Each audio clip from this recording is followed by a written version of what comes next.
and point you out, but at this moment, you're the only participant. So I say hi and thank you for your interest and thank you for coming.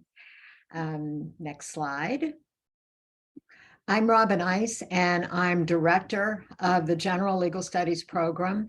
And I'm going to be working today with Priska Washington, and I will let her introduce herself before I move on. Thank you, Dr. Ice.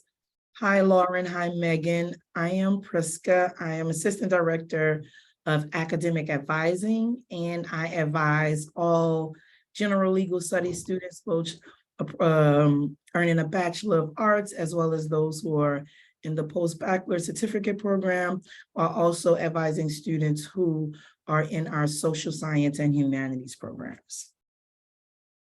All right. Well, let's look at a little bit about SOPA. Well, first of all, the university, Tulane University, was founded in 1834. Its source was a medical college, and it had a great deal to do with the battle against yellow fever and other tropical diseases that were, of course, part of this atmosphere at the time people moved to this area. The School of Professional Advancement came along about 52 years later, and our focus has been always adult learners. So it began as a teaching college, and we have focused our programs, which have greatly expanded since then, to continue this commitment to adult learners. So what is it about SOPA that should make you choose us over other schools? Well, first of all, if you're interested in taking some or all of your classes online, we have a long history of teaching courses online, developing content and presenting it to students. We have on our faculties some of the pioneers in this area. So we're very proud of them. Our programs and faculty are also drawn from the community. The programs are intended to provide adult learners with the knowledge to proceed in their careers. And our faculty, our adjunct faculty particularly, are drawn from the working community. For example, in the General Legal Studies program, all of our faculty are practicing attorneys and practicing paralegals. So they bring to the classroom every day the experiences that they have in the workplace, 9 to 5.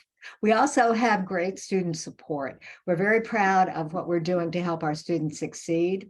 Our classes are offered in flexible time frames, online, or for students who want to have synchronous classes, they're in the evening at times when students who work can actually participate. And we strive to have our tuition be affordable. It is a fraction of what classes at Newcomb Tulane cost, but we think we also provide a program of equal quality in our SOPA classes. And of course, the big point about SOPA is that it's Tulane University, and your degree from SOPA bears the banner of Tulane University across the top, and you are a Tulane alum when you finish. We have this is a little bit more about our online offerings. We have in the General Legal Studies program, we have one of the few fully online programs in the country. Because we're ABA approved, we are required in being online to still provide students the opportunity to take at least 3 of their classes in synchronous format. We offer many more than 3 classes in synchronous format, but the point is that our students can take the classes from wherever they may be. And we have students across the country who log into our classes and take them. We have situational topics. We work with, as I mentioned, faculty who are in the workplace every single day. They are drawn from the legal community. And so they provide our students with real world experience and real world scenarios to test your new knowledge. And again, we have, as I've mentioned before, we have online and synchronous options for our students so that regardless of what your learning style may be, we try to help you succeed.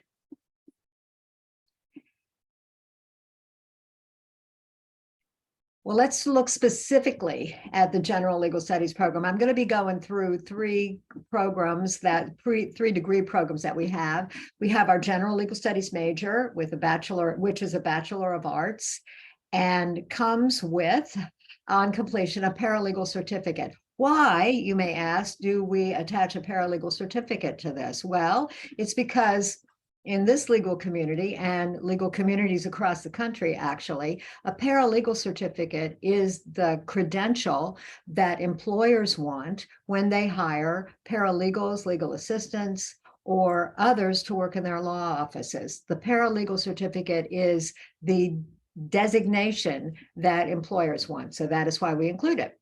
The post-baccalaureate certificate in paralegal studies is for students who have already completed an undergraduate degree. It's 27 credits, where the major is 120 credits. And we also have a GLSP minor. And now let's look at these in a little bit more detail. All right, the Bachelor of Arts degree is ABA approved. Now, why, you may ask, does this matter? Well, this is because the ABA is the organization to which nearly all lawyers in our country belong, and it is also a very important educational program credentialing body within the United States. As you probably know, law schools typically are ABA accredited, and undergraduate programs in legal studies are ABA approved, provided that they, like us, are able to meet the rigorous requirements for curriculum, for faculty, for physical facilities, for online offerings that ABA demands. We follow a set of guidelines that address every single aspect of our operations. And we just recently had our reapproval granted for the, I believe it's the 10th time. We have been ABA approved for about 40 years now. Now that wouldn't be 10 times, it's more like 6. But we are in close communication with ABA all the time with our reapproval reports and interim reports, which demand really that we keep a close watch on all aspects of the program and maintain the quality throughout. So the ABA approved Bachelor of Arts program requires completion of 120 credits.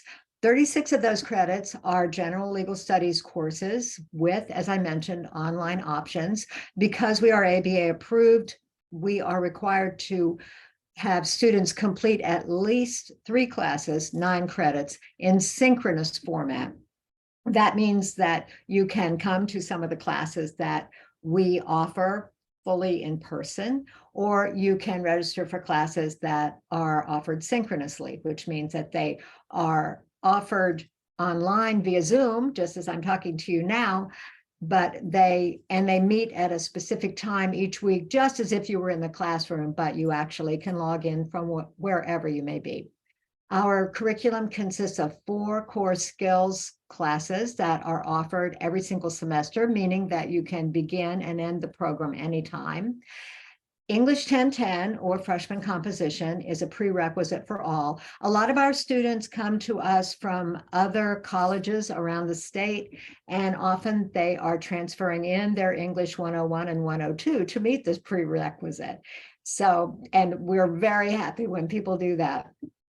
And you can minor in one of the other areas that SOPA offers. There are great minors in Homeland Security, in IT, a great minor, by the way, for anything to do with law, and a whole menu of other options. Now let's talk about the post-baccalaureate certificate. As I mentioned, this is for students who have already completed a bachelor's degree. Does it have to be in something specific? No, you need not have done an undergraduate degree in political science or in history or one of the other areas that so often are considered to be pre-law It can be anything. And we've had students who joined our program after completing master's degrees in music, for example. And we have many, many students who are former teachers who had master's degrees in education, but they come to us because they are wanting a change. And this is an actually wonderful tool for changing careers, for retooling for the next act in your life. It can be completed in 2 to 3 semesters. Really recommend 3 semesters. It's 9 classes. So dividing it up 3, or in some other configuration is really much better than doing 5 and 4. I've had a couple of students do that, but I don't recommend it. It was a lot.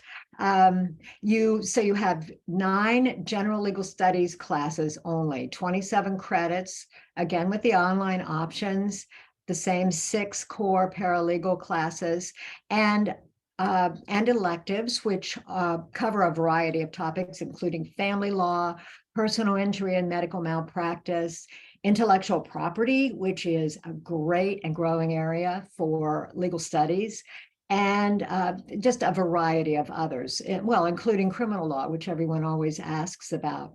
As part of the post-baccalaureate certificate and the bachelor's degree, I should have mentioned already the practicum. This is an internship in a law office. It's 100 hours of internship time, and also with a classroom component in which we address ethics, professional ethics, office decorum, soft skills like getting along with others, and also, of course, job search skills. So this is not only a practicum within the law office where you are performing the internship, but also a whole lot of guidance in the classroom component that meets virtually every other week.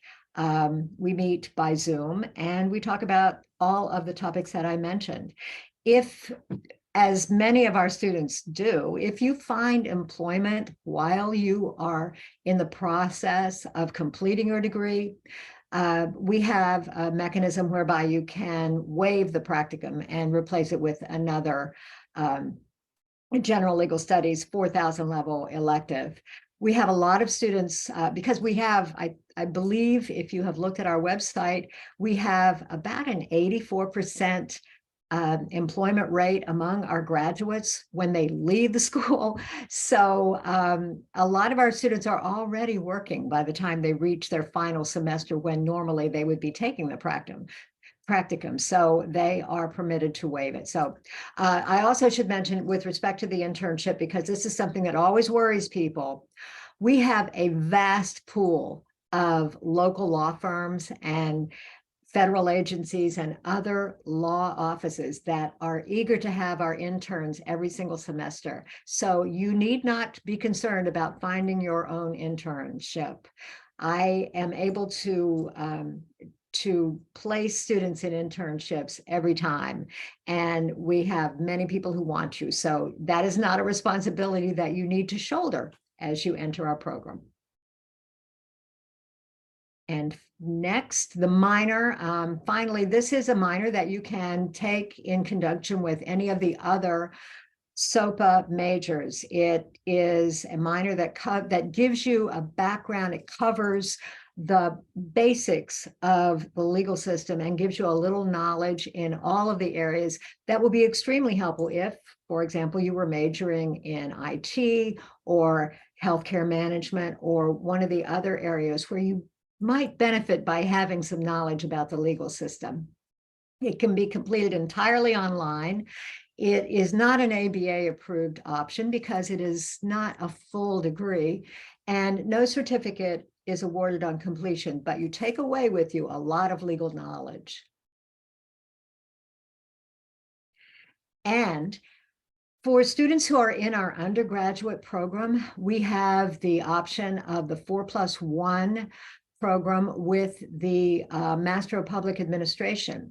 Once you have been in the program for a little while and have earned at least 75 credits and completed all of the credits in the major, you can, if you're interested, apply to the 4+1 program for the Master of Public Administration. And this is a very useful degree for anyone who wants to work in the public sector or perhaps in the private sector in a nonprofit.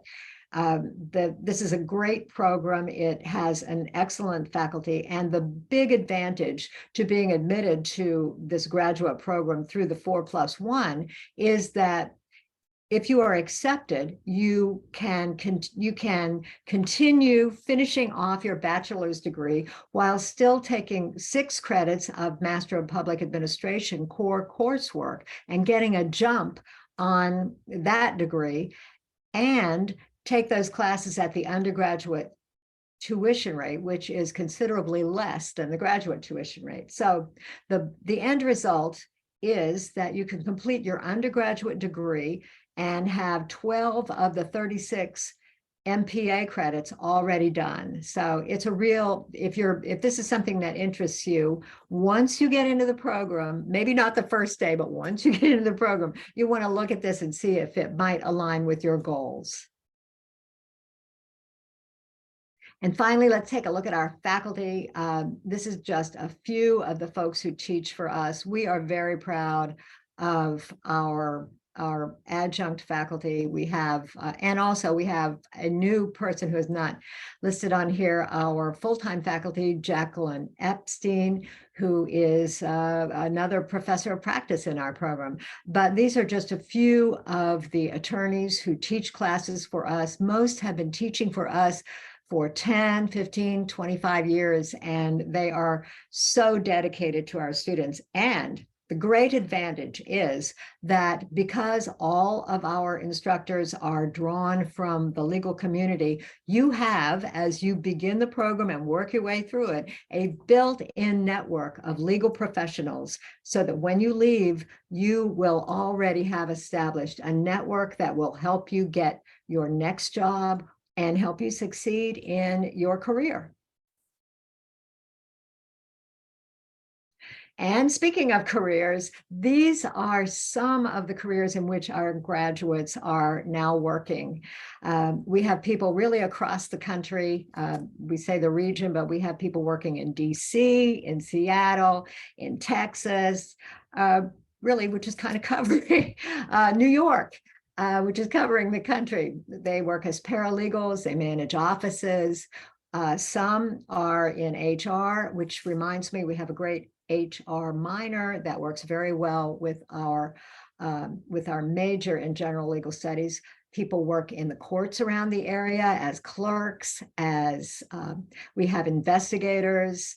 A great job for people who are not doing litigation is contract administrators. We have quite a few folks who do that. We have real estate paralegals around the city who work in the larger firms.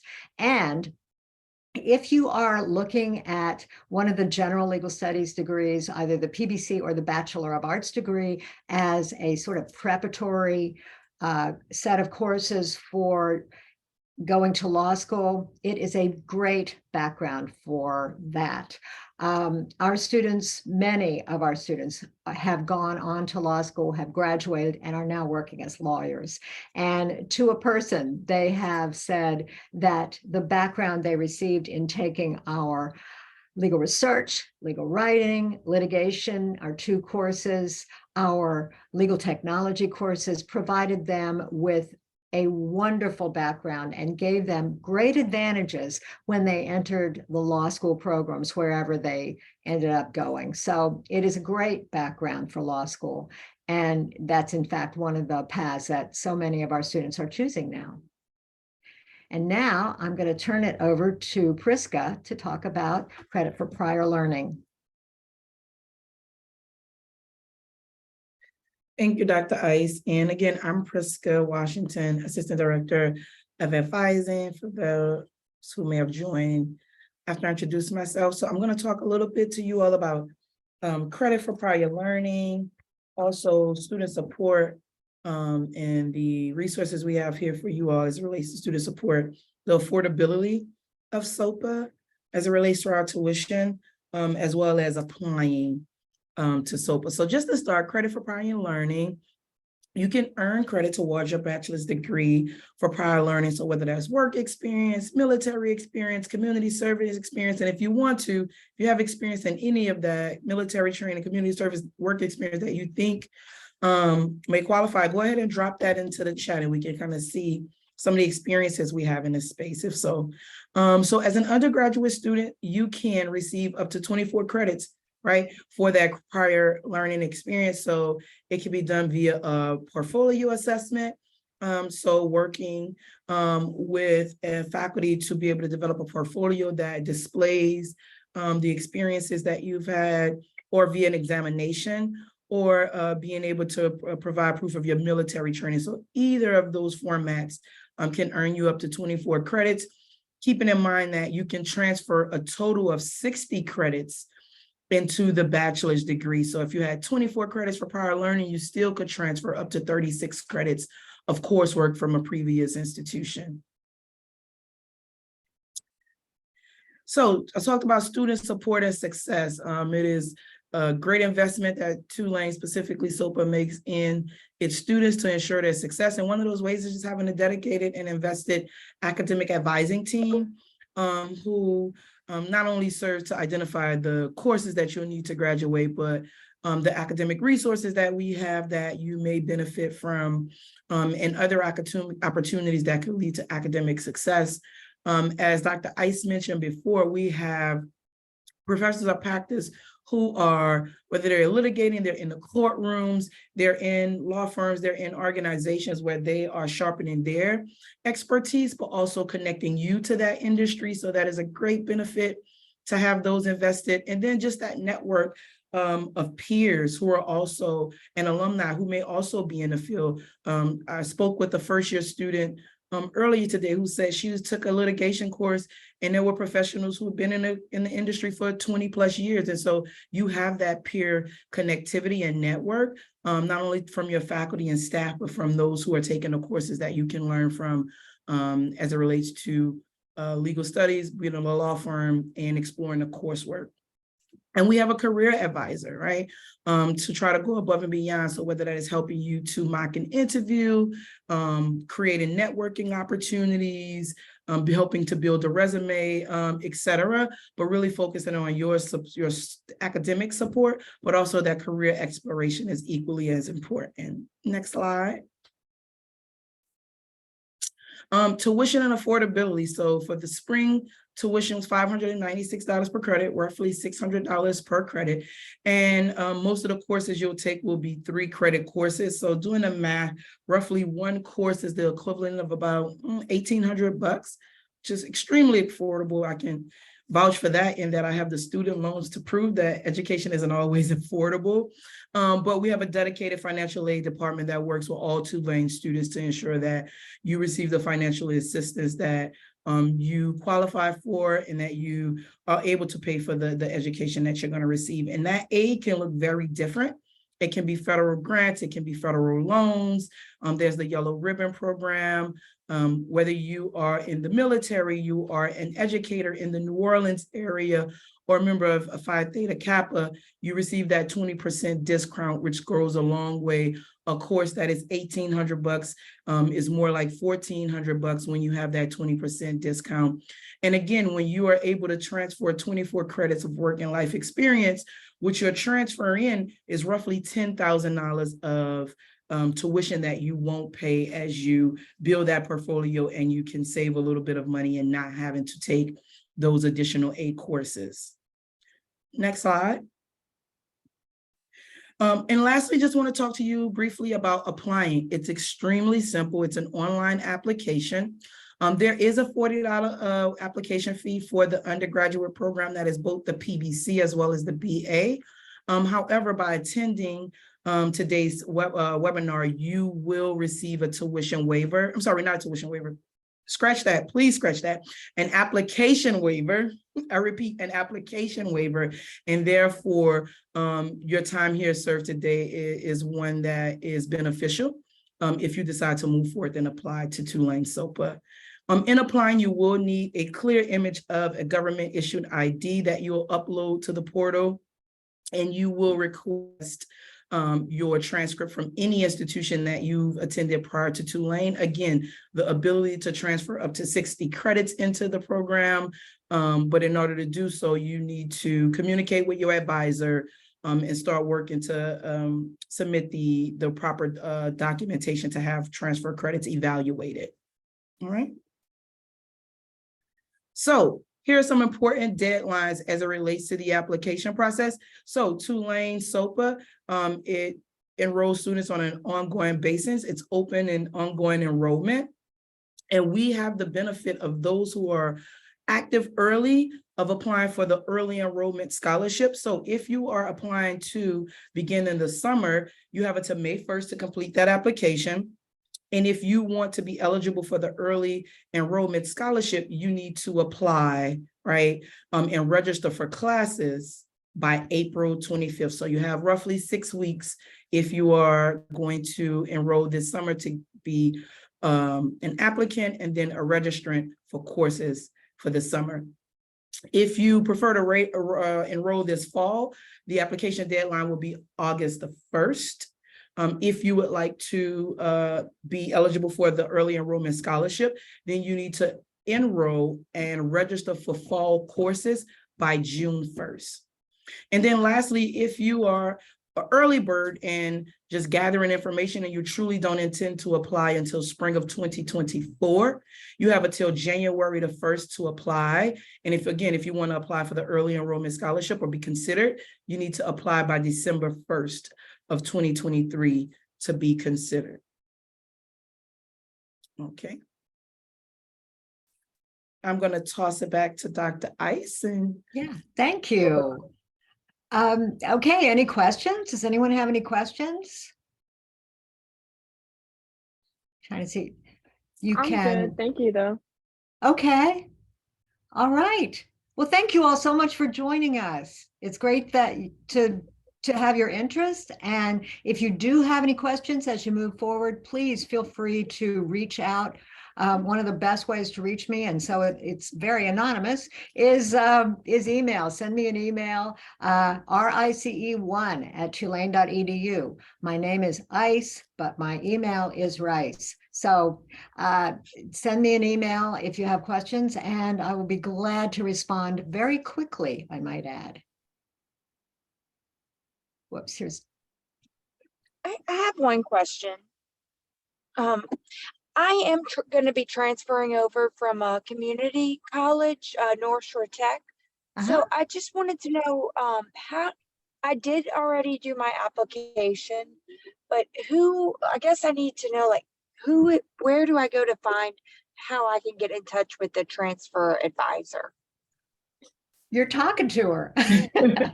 So I advise all of the legal studies students, both PhD as well as the BA program. And so just quickly, the way the transfer process would work is any course that is eligible to be transferred into Tulane. So that is any 3 or 4 credit course where you have earned a C in that course can be evaluated for transfer. Right? It's important to note that a course that was taken pass-fail can't be transferred. Any course that earned lower than a C also wouldn't be considered for transferring. So if you know you're going to transfer courses right now, what I would do, if you haven't already, collect all of your syllabi, and at your earliest convenience, start to send them to me via email. I'll put my email address into the chat. And you register, you start classes after about 2 weeks to 3 weeks into the semester. At that point, I begin to evaluate transfer credits. And like I said, the sooner you get those transfer credit syllabi to me, the sooner we can start the evaluation process. And you'll have a good idea in your first semester which courses have transferred and where they will apply to your degree moving forward. So you're at North Shore. Have you been taking classes with Crystal Norton? Yes, ma'am. Yes, I'm in the paralegal. I'm in the paralegal program there.